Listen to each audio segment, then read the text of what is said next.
Welcome to FedSoc Forums, a podcast of the Federalist Society's practice groups. I'm Nate Kazmarek, Vice President and Director of Practice Groups at the Federalist Society. For exclusive access to live recordings of FedSoc Forum programs, become a Federalist Society member today at fedsoc.org.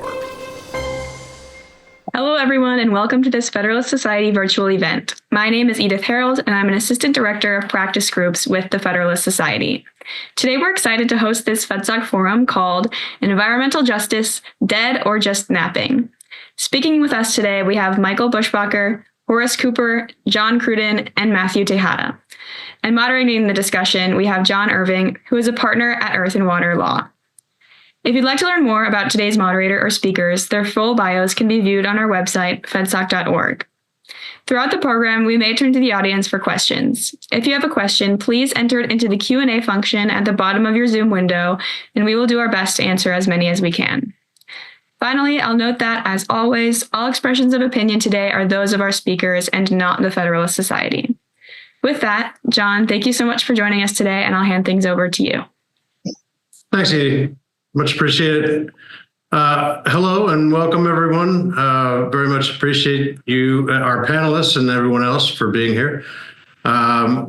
This is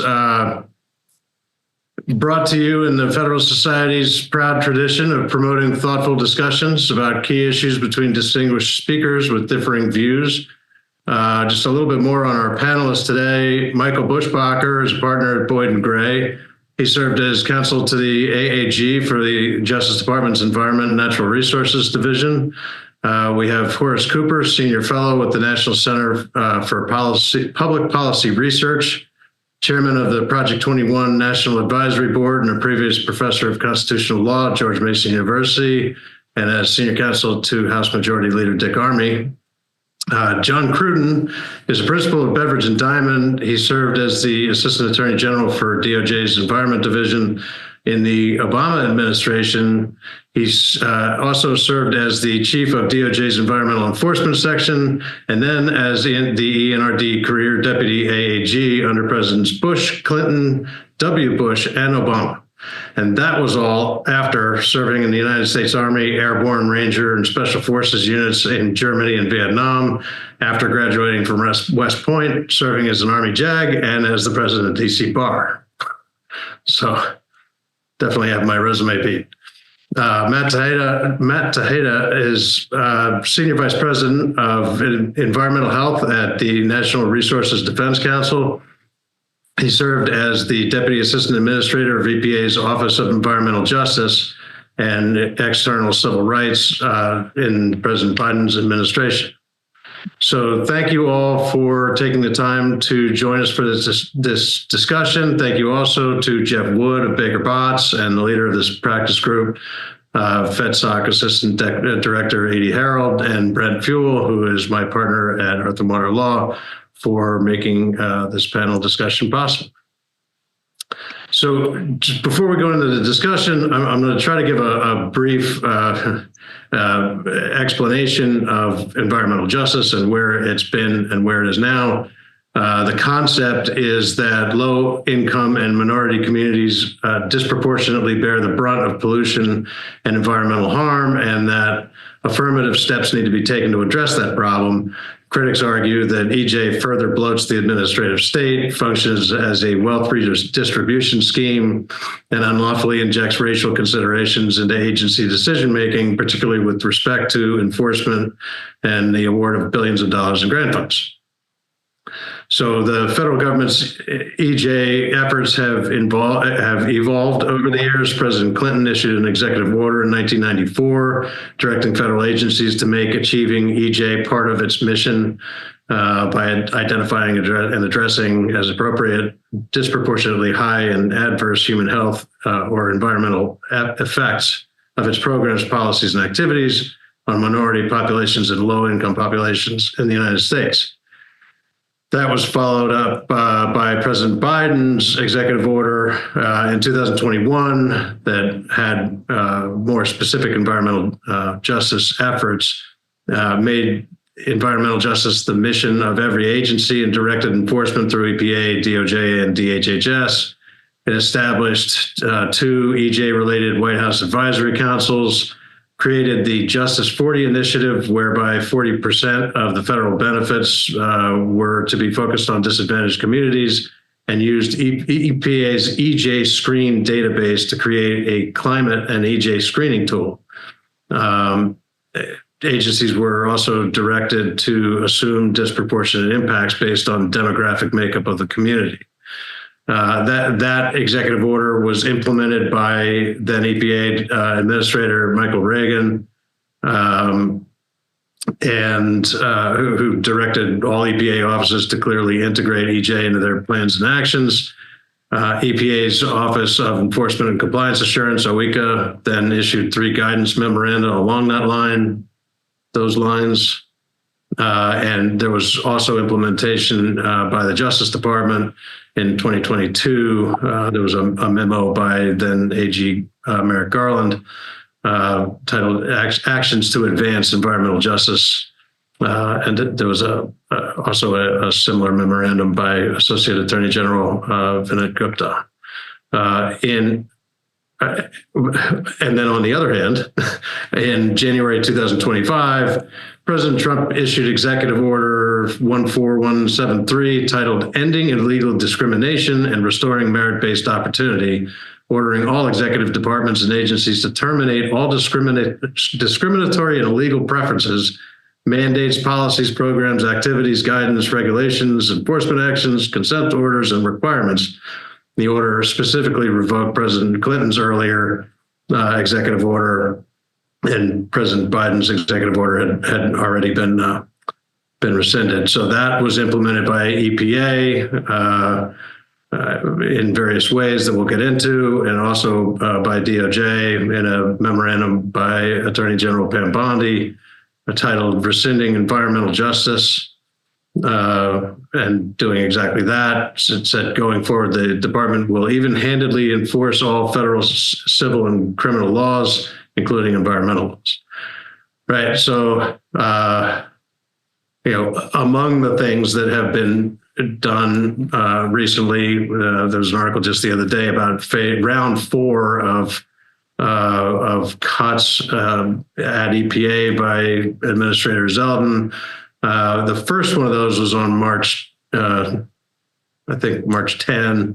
There was and the most directly related to our conversation, it was a cut of $20 billion in EJ or climate change grant funds from the Inflation Reduction Act's Greenhouse Gas Reduction Fund, which was awarded to 8 groups, including the Climate United Fund, $7 billion there, and Coalition for Green Capital, $5 billion there, both of which are now suing EPA and Citibank over freezing those awards. So I guess, I'll stop talking, and let's do a kind of a quick round where, everybody kind of gives their, a few minutes of where they think we are and what the implications for this are. Horace Cooper, why don't we start with you? Well, good afternoon. It's great to be able to participate in this panel. And I joined the Federalist Society when I was a student, as a law school student. And I'm really privileged to be able to participate because these kinds of forum I find very important. The topic today is one that I find both exciting and troubling. It is troubling to me that we have a situation where government, the federal government in particular, but government uses its coercive power to pick racial winners and losers, to use race as a talisman for how it is going to assess or measure its achievements. In this case, we are told the goal is to make improvements for the environment. The goal is that minorities and working class and other marginalized communities are going to be better off.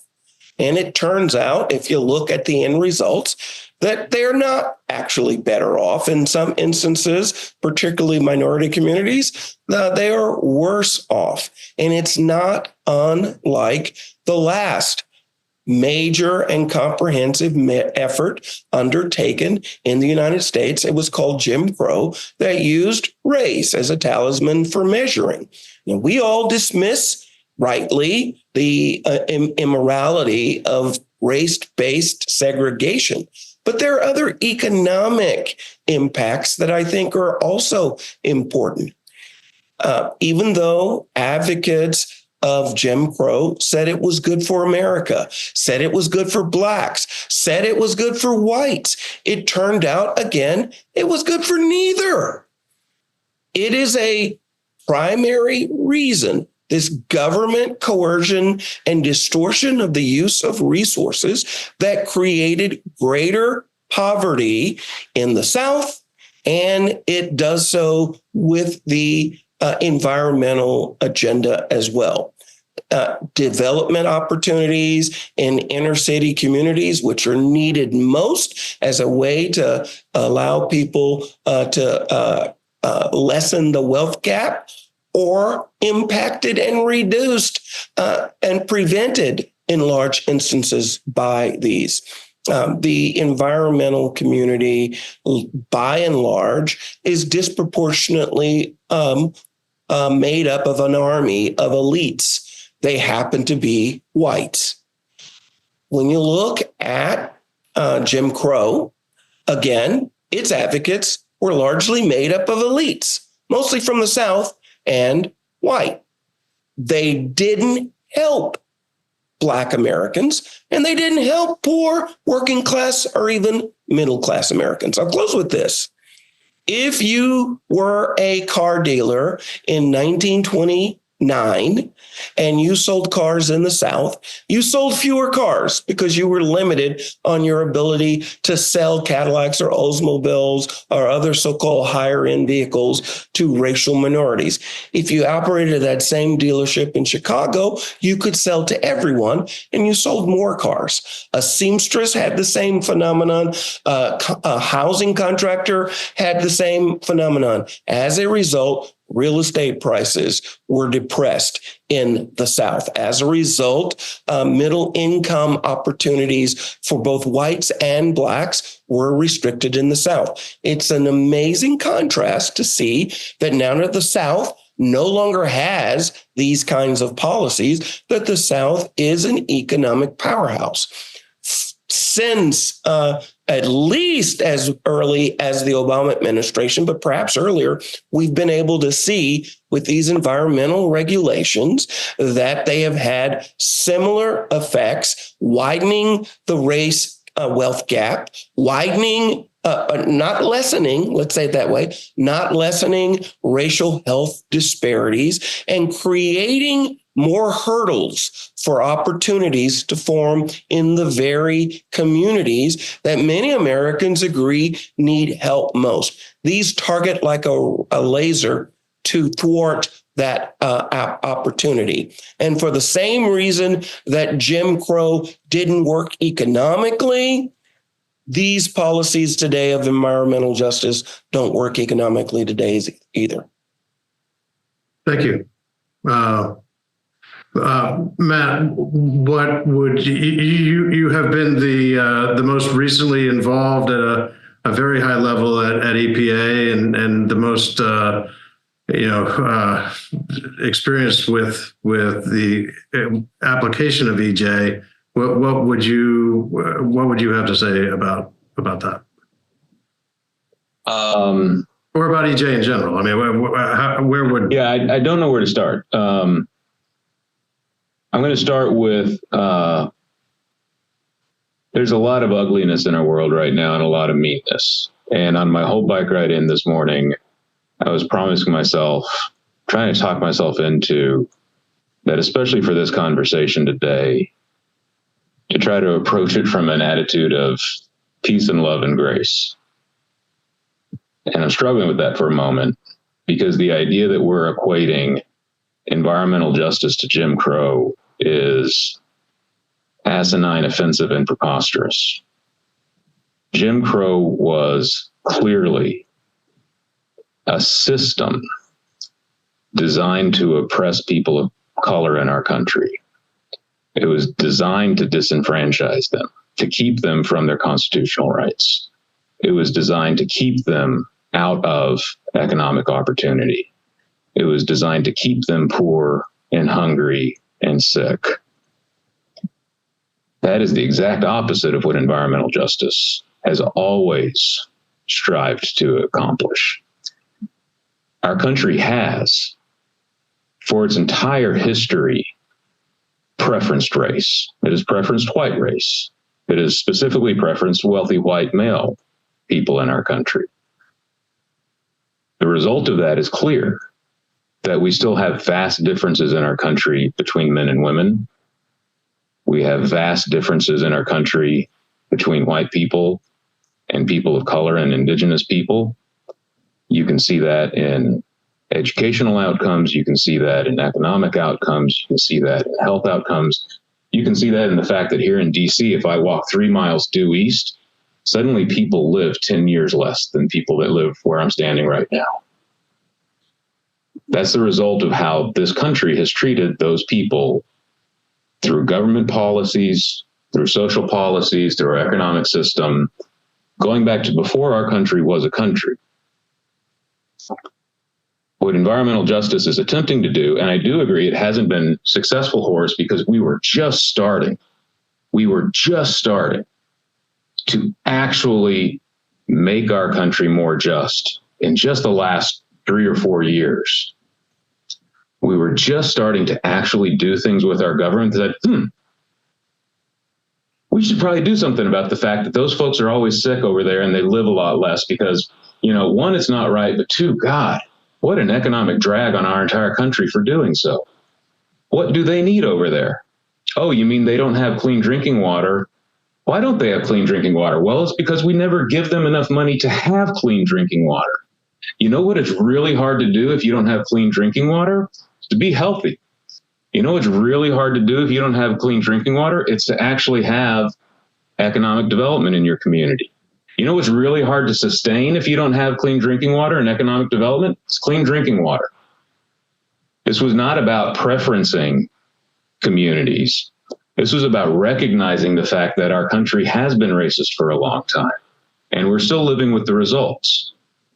We still need to address the systems and structures underlying our country, not to preference those individuals to give them something special, but to bring communities, Black and brown communities, and low-income white communities that have faced the same sorts of oppression because of their wealth instead of their race. And environmental justice has always been about all of those communities. It is about trying to actually close the gap that has been created very purposefully by things like Jim Crow, because it is unfair. And if all we do today is to treat those communities fairly when that gap exists, we are just locking in that unfairness, that disparity, that difference for generations into the future. If you're okay with that, I mean, I don't know what to say about that, but I think most folks say, well, that's not fair. Your life shouldn't be determined by where you're born, by who you're born, by what language you speak as you grow up. It shouldn't be determined by the color of your skin. It is, though. That's the fact. That's the fact that the color of your skin in this country does largely determine what sort of outcomes you're going to have in our society. That's not right. All environmental justice is doing is to lifting up the voices of those communities that have been suffering and trying to get our government to understand that our government isn't serving them. That's why it's so hard to respond to you, Horace. There's some things in there that I agree with. Our environmental system has not protected those communities. Part of the reason why is because that environmental system was not designed by those communities. I agree with the fact the environmental movement has been a racist movement for a long time. It's one of the reasons I joined an environmental organization, though, because I think the environmental movement is actually, in these last several years, in these last 5 or 10 years, is really making progress, authentically trying to not be a racist movement. And I want to help them I want to help them in doing that, just like I went to EPA to help EPA actually do better. We should do better. And that makes us ask challenging questions. It makes us have really hard conversations, but it is not the same as Jim Crow. It is the exact opposite of that. Thank you. So we've certainly dove right on into the deep end here. Why don't I ask Horace? Let me give you an opportunity to respond, and then let me get some thoughts from John and Michael. Okay. I want to make sure that we're all on the same page. When the advocates of Jim Crow were asked what they were doing, they claimed it was good for America, particularly in the South, and they claimed it was good for Blacks, and they claimed it was good for whites. What I will argue is it ended up being good for white elites, it was bad for whites generally, and it was awful for Black Americans. A nearly all-white environmental movement now comes forward, and it says it wants to use the coercive power of the state to allocate resources and decide where factories are going to be built, whose school buses are going to get new low-emission apparatus added to them, have fundamentally the same problem. The truth of the matter is that the wealth gap can be reduced. It is not determinate based on your race or your DNA or your gender, but unleashing the power of the free market. Allow people of goodwill, even a few who don't have goodwill, all to come together in the marketplace and compete. What you will see is the kind of wealth generation that has affected. Just take the 4 years of the first Trump administration. Black people gained more employment versus the rest of the country than we had seen in nearly 50 years, nearly 100 years. We saw record lows in unemployment. Ford Motor Company announced more Black Americans bought a new Ford pickup truck than they had any time since they'd been offering it available. The truth of the matter is more Black Americans sent their kids off to college, more Black Americans bought homes, and that happened because we freed up markets. Over the last 4 years, what we have seen is the exact opposite. Cars on the road today are older now than they have been since 2014. More Black Americans have had their homes foreclosed upon. More minority communities, more working class communities are suffering. As long as the government continues to pursue macro policies where it assumes that it can make choices better than the free market can, and it does so on the basis of race, this harm continues. And that's why I am enthusiastically welcoming the conclusion of this chapter of this race-based policy system. Great, thank you. John, you have seen this evolve in your various positions, high-level positions in the Justice Department, and working closely with EPA.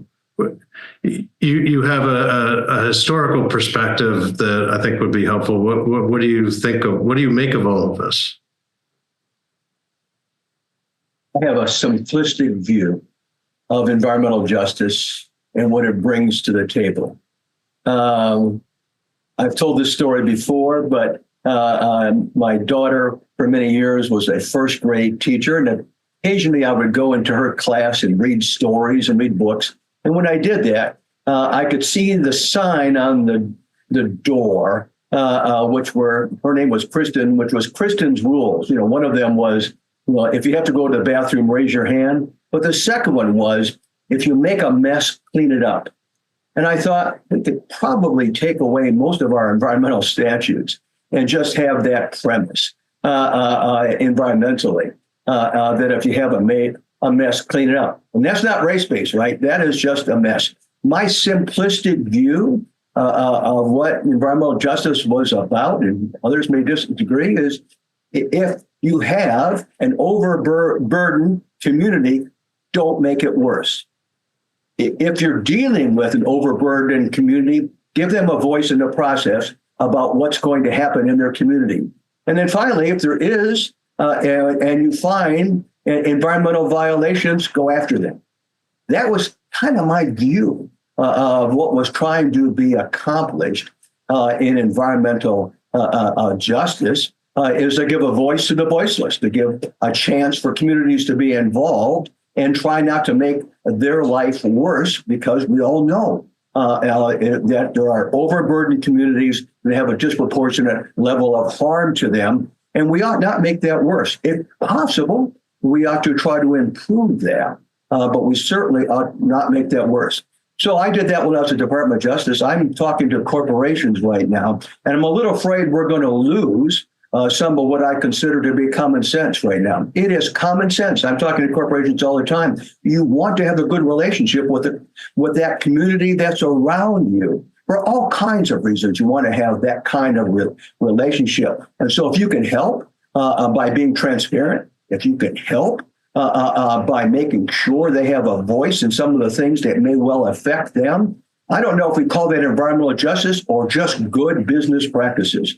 I don't know what that is, but I don't want to lose that. I don't want to lose that in what we're going, and I don't want to obscure it in some fog of racial issues, frankly. I want this to be environmental justice, which is primarily looking at trying to take overburdened communities and not make their life worse. Fantastic. Thank you. Michael, your thoughts? I mean, if the purpose of EJ is to, address historical inequities and disadvantaged communities, from a conservative perspective, what's wrong with that?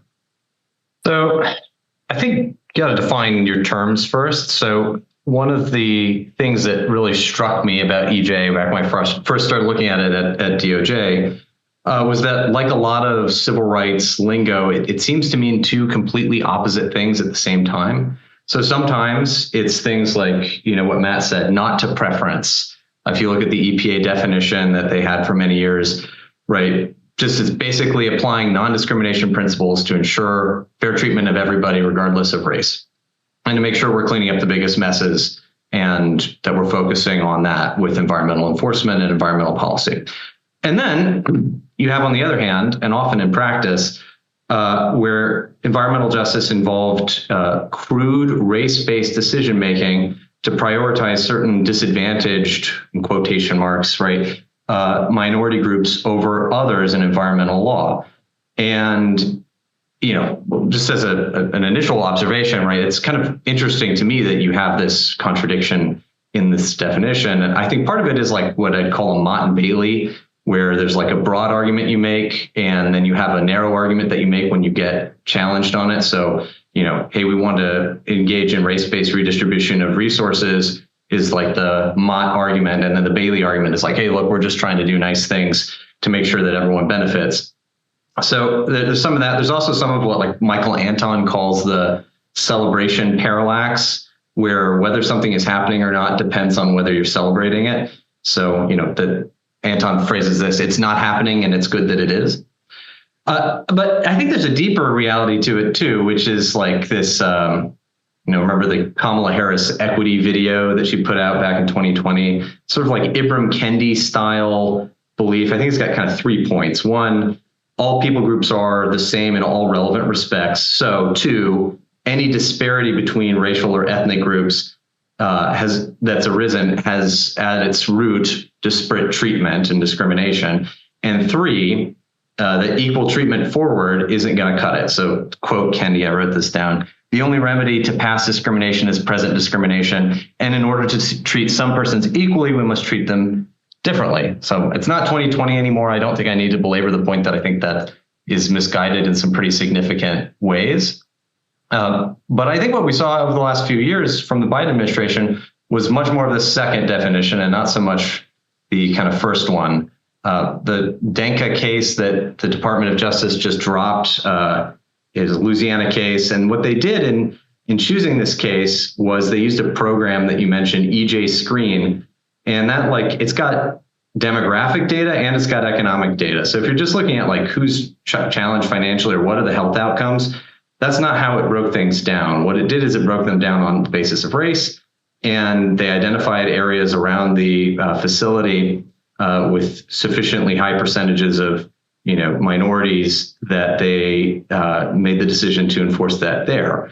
And DOJ, as part of these new Trump era policies, dropped that. And I think the acting Assistant Attorney General Adam Gustafson put it really well when he said that in dismissing it, that was arising from their commitment to enforce environmental law, quote, consistently, fairly, and without regard to race.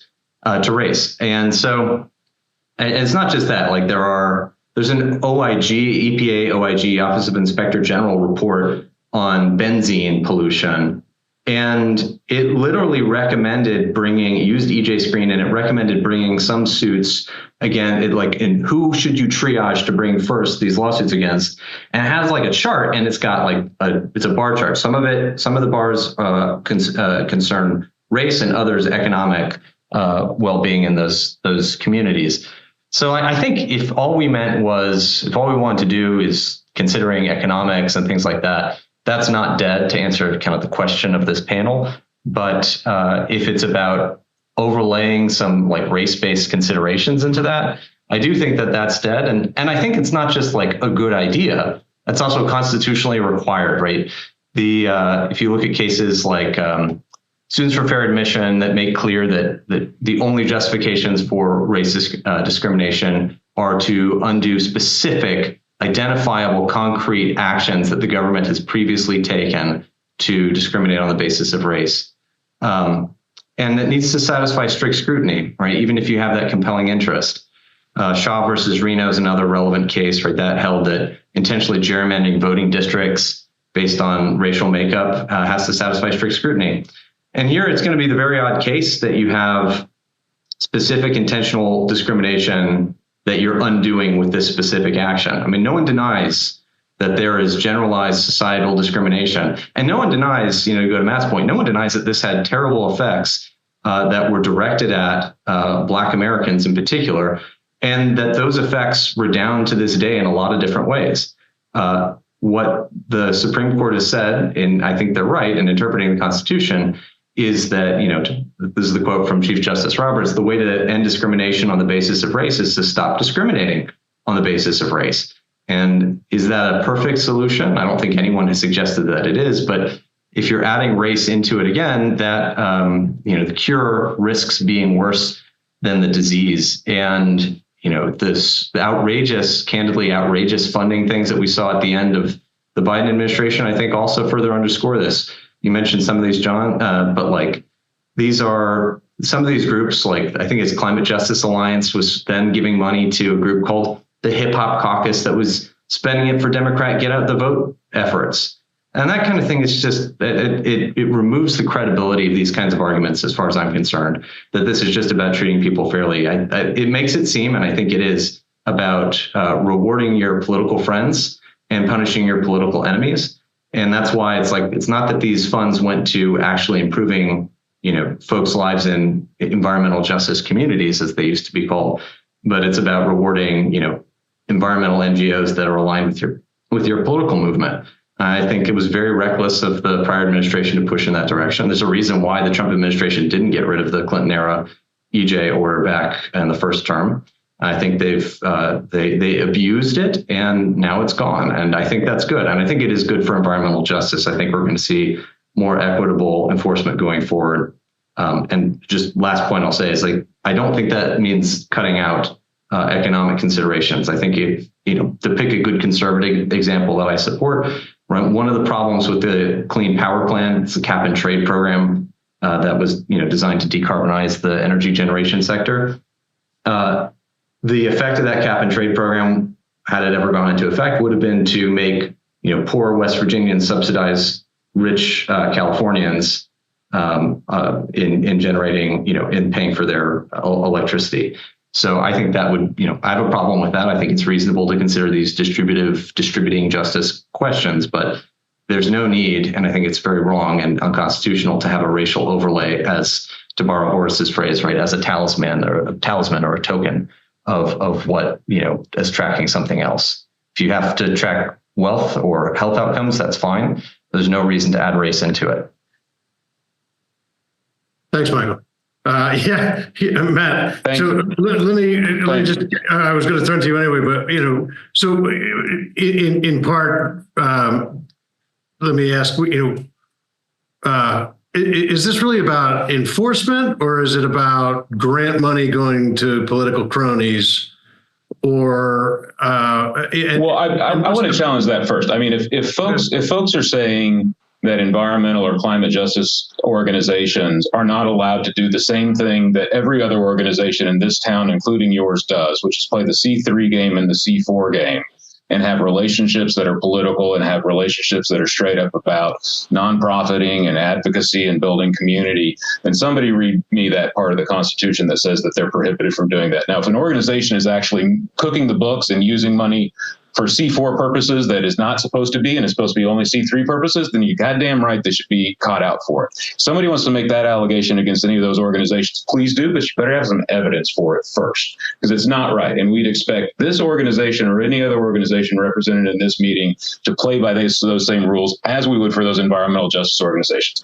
Also, if somebody wants to point out to me the decision that the last administration or previous administrations made based upon race, please do so. And when you do, give me back the thousands of hours of my life that I sat in the general counsel's office at EPA and with John's folks over at DOJ, ensuring that we were not using race to make those decisions. All right, because they are not based upon that. Do they use race in EJ Screen? Absolutely. I should know. I ran EJ Screen for a decade. I was the one responsible for releasing it to the public. EJ Screen has race because if you were allowed to only use one data set in the United States of America to figure out which communities have the greatest health and wealth disparities, if you were only allowed to use one data set, scientifically, statistically, the one data set that will give you the best result is race. And that is, as Horace was pointing to, a result of generations of color-based discrimination in our country, resulting in those health outcomes persisting to this day. EJ Screen does not just use race, however, and it is not a decision-making tool. And I spent personally thousands of hours of my career ensuring that everyone at EPA and everyone in the public that was using EJ Screen did not inappropriately use it to make a decision. It is an analytical tool that helps you make better questions. In an enforcement case, it helps you understand, well, where are the communities that are probably suffering some of the most, so we can actually go in there and investigate and figure out what's going on. It was not used for the Denka enforcement. You know why Denka happened? Because Denka had outrageous amounts of pollution. And some of that pollution, as of about 6 or 7 years ago, when the science came in and we finally found out exactly how carcinogenic it is, it was outrageous. And people live near it. It didn't matter there was black people or white people or anybody else. People lived near it. And they were breathing in cancer every day. And it shouldn't be that way. That's why those cases were pursued. It wasn't just because Denka was in a place like Cancer Alley. It was because we were not protecting the health of a community in the United States, and people were suffering from it. Do we use things like EJ Screen to better understand that and contextualize that? Yes. Do we use it to make decisions? No. That's why that part of EJ Screen was not used in the climate and economic justice screening tool. So there would be no confusion of that. That's why race was not in that tool, much to the consternation of the environmental justice leaders out there. It did not show up in that tool. It's why EJ Screen is not a decision-making tool. It's a question-asking tool. And to your first point about the misuse of these terms across the movement, I couldn't agree more. Many people that are lifted themselves up as EJ champions had no idea what they were talking about and misused and abused and confused a lot of these terms. But I want folks to be very clear. Environmental justice is not about preferencing folks so they get something special. It is about dealing with what I think I heard Horace talk about, the reasons why and the existence of these huge gaps, these huge disparities in our society. I don't know what to do with that, with your free market argument, Horace. That's just beyond me. I'm not a free market, whatever. But those things exist.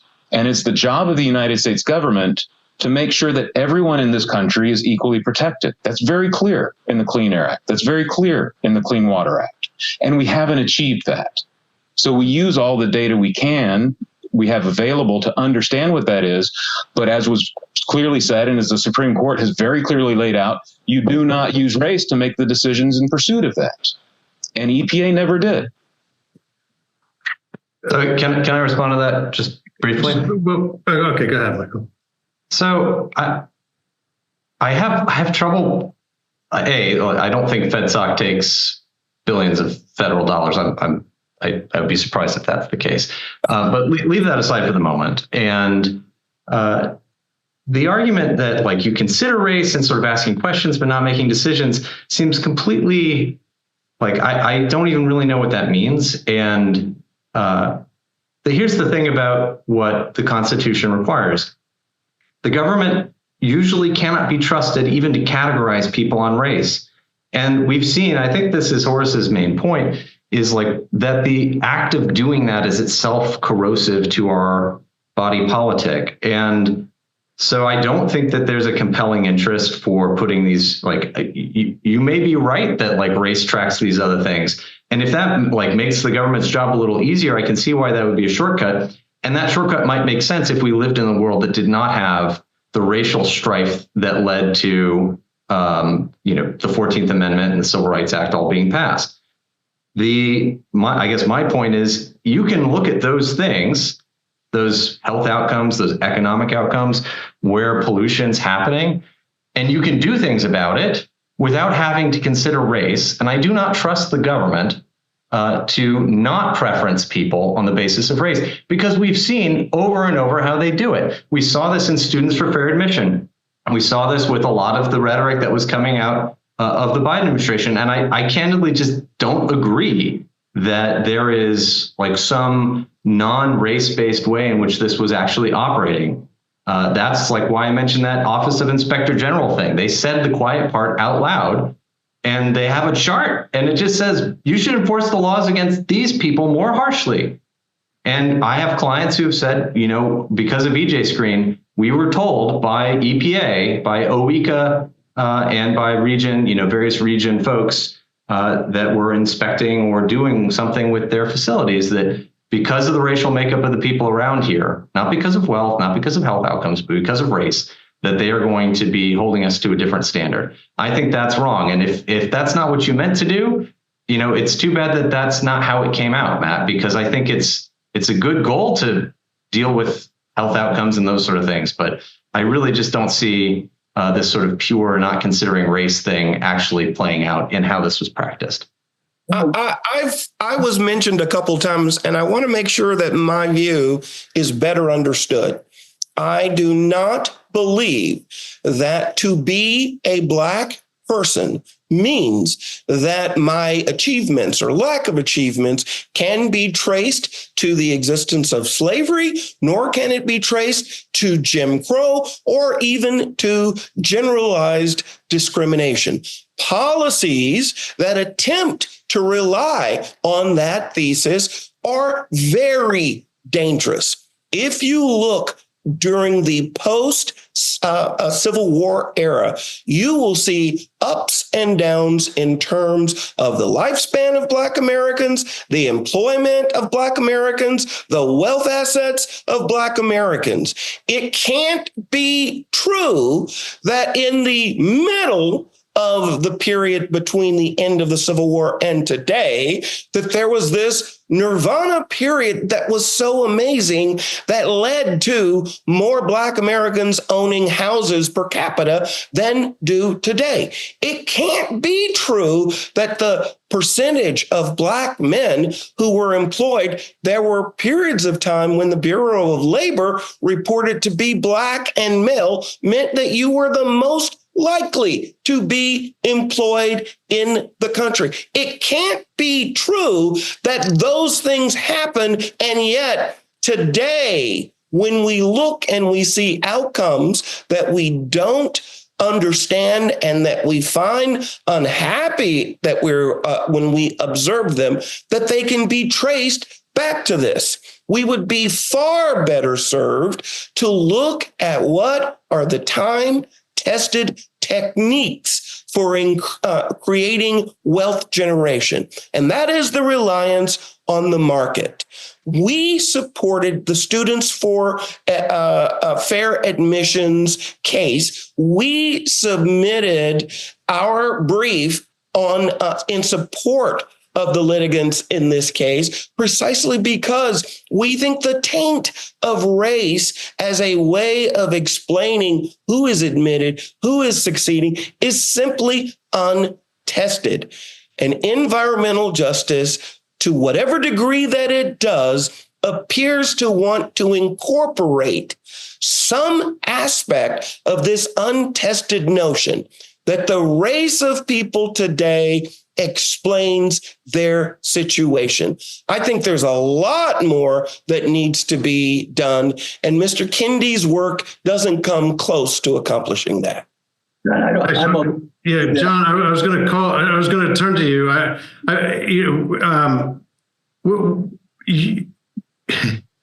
You seem like you might be in one of the better positions to try to provide some perspective, but also some thoughts on how do we accomplish the goal of fixing problems, cleaning up messes, as you said, without getting into the racial politics of all of this? Do we get and do we focus on enforcement rather than grant funds and all that kind of thing, and where do you see this going forward with the states and whatnot? I'm a little afraid that our audience listening to this would somehow be confused about the broader issues, affirmative action, DEI issues, the Supreme Court case, and the far narrower and different environmental justice issues. One of the things that I hope would be clear to our audience is environmental justice has no federal statutory basis to it. It has not. There's been executive orders in and out, but those were never used, could not be used in filing federal complaints.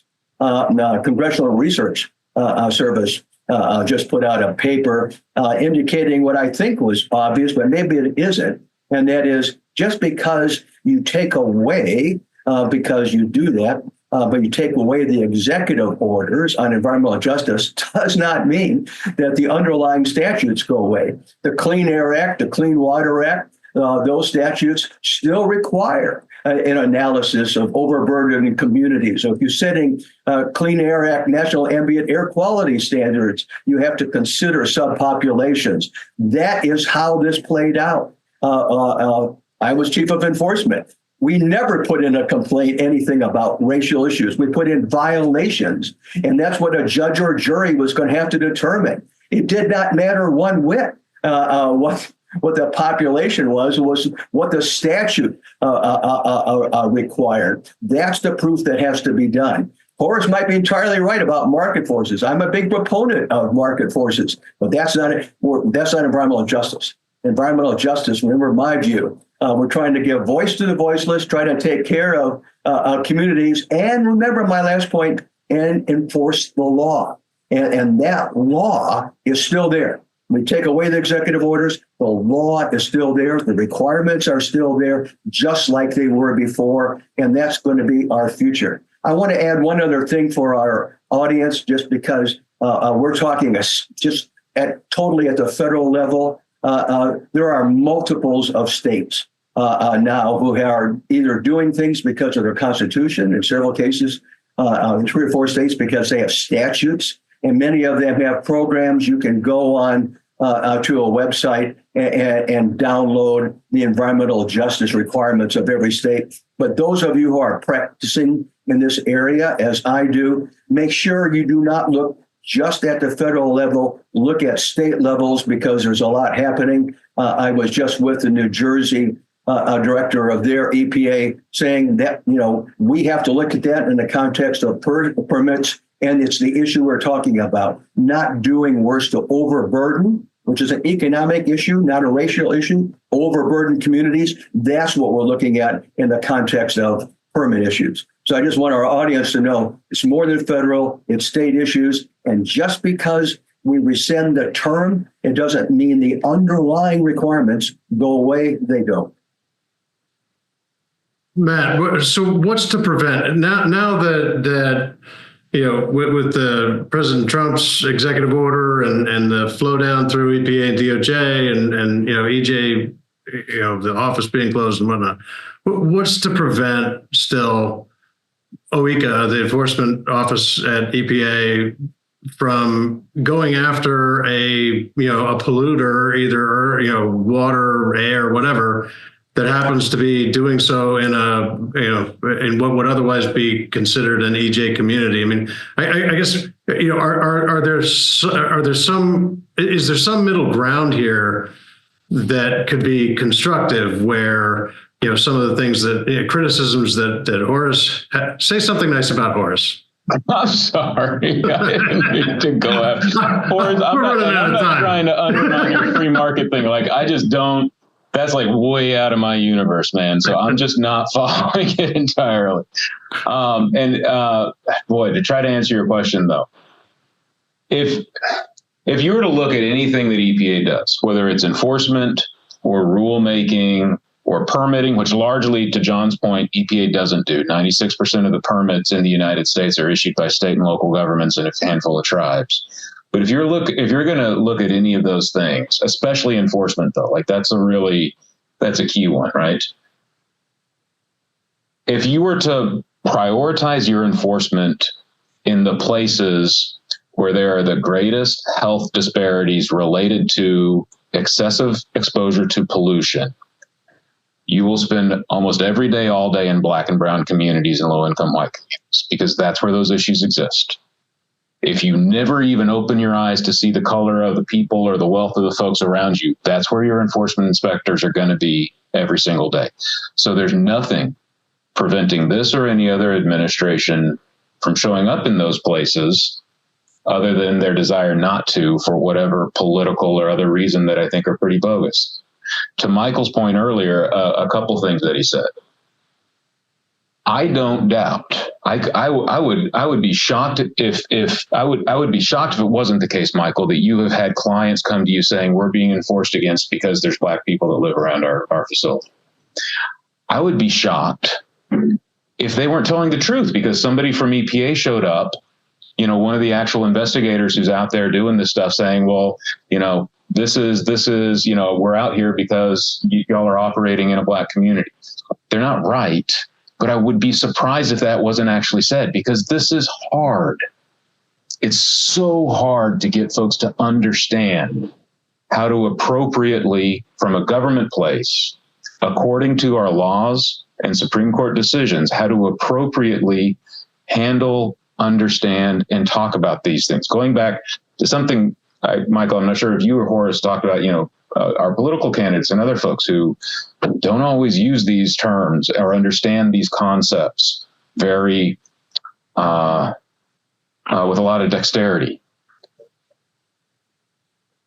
I would completely expect for folks to show up and say that they're out there because of this, but they aren't understanding why they're out there. They're out there because those are the places where we need enforcement investigators the most. They're the places where there's the most pollution. They're the places where people are being most affected by those pollutions.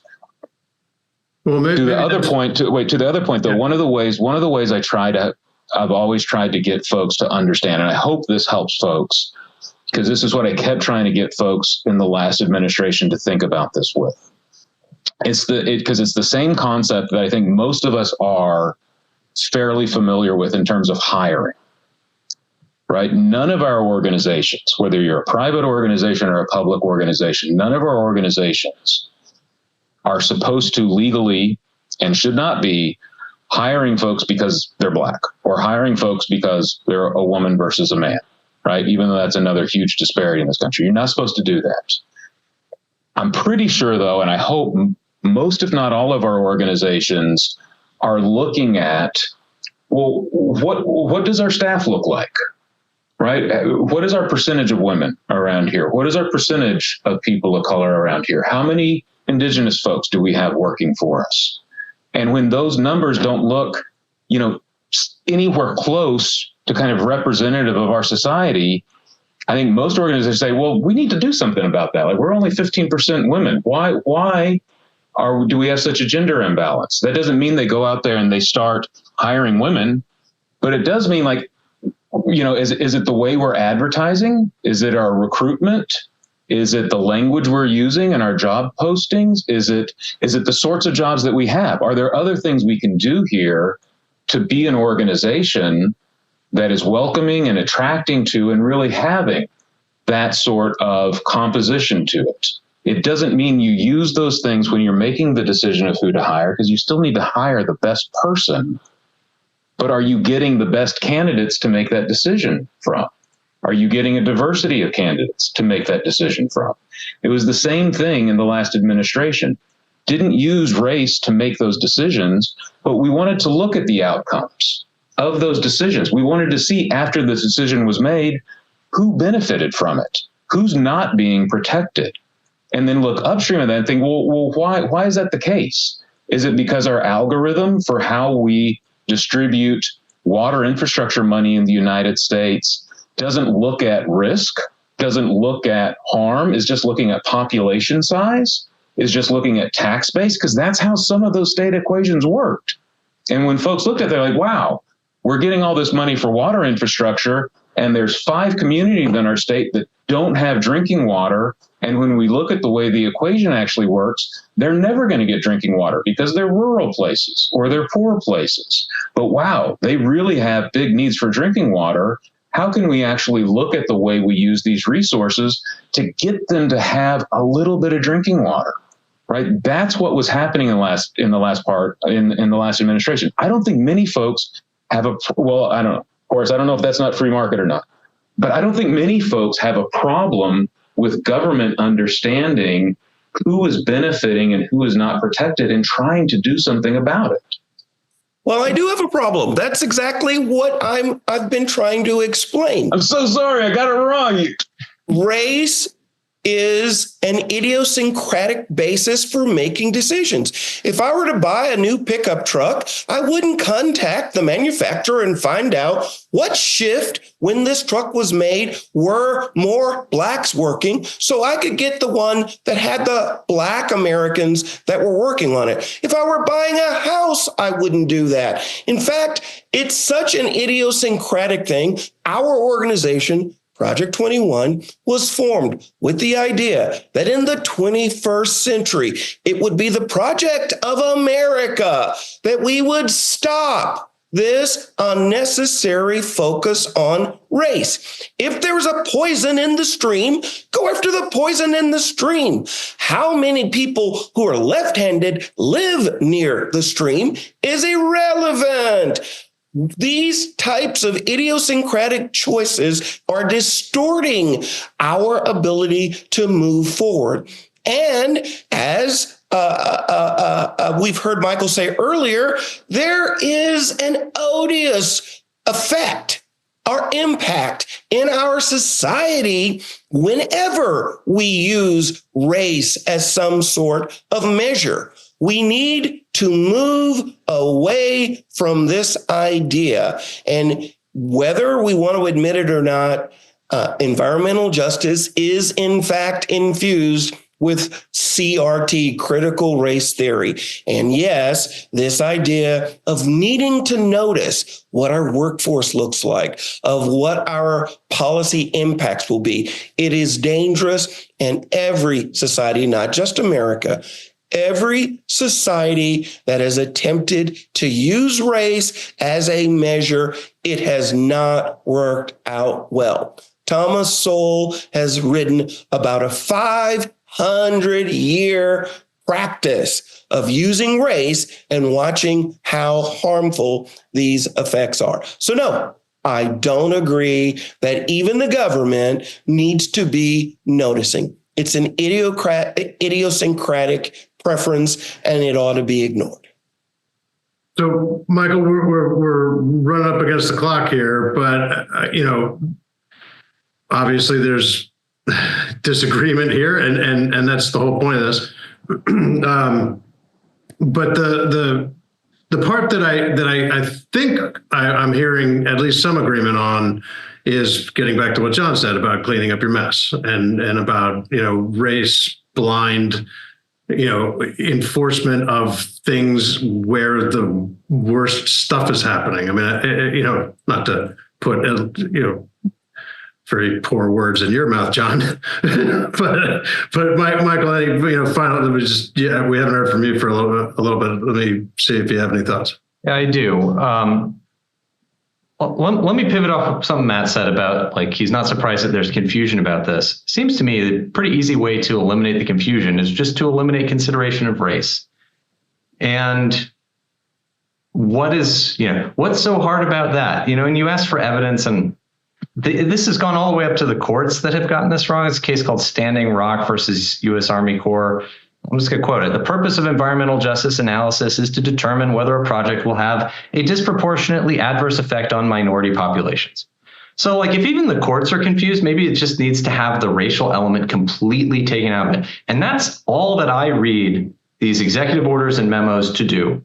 And so, I think it's something, if Matt's wanting to eliminate confusion and take race out of this, that he should be happy with that. And I don't understand the notion that you can consider race, but not consider race. You look around and see, take a look at the color of people around you and then somehow not discriminate on the basis of race. If you're taking it into account, you're making decisions based on it.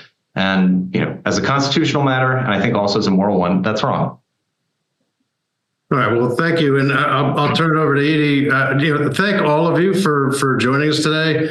It's, definitely a controversial topic, and, but it's a very important one, and everybody has, a lot of great experience and thoughts in this world. So very much appreciate it. And Edie, it's all you. Yeah, on behalf of the Federalist Society, thank you so much to Michael, Horace, John, and Matthew for speaking with us today, and to John for moderating. We're so grateful for your time and expertise. And thank you also to our audience for joining us. We really appreciate your participation. You can stay up to date with announcements and other upcoming webinars on our website, fedsoc.org, or on all major social media platforms. Thank you once more for tuning in, and we are adjourned. Thank you for listening to this episode of FedSoc Forums, a podcast of the Federalist Society's practice groups. For more information about the Federalist Society, the practice groups, and to become a Federalist Society member, please visit our website at fedsoc.org.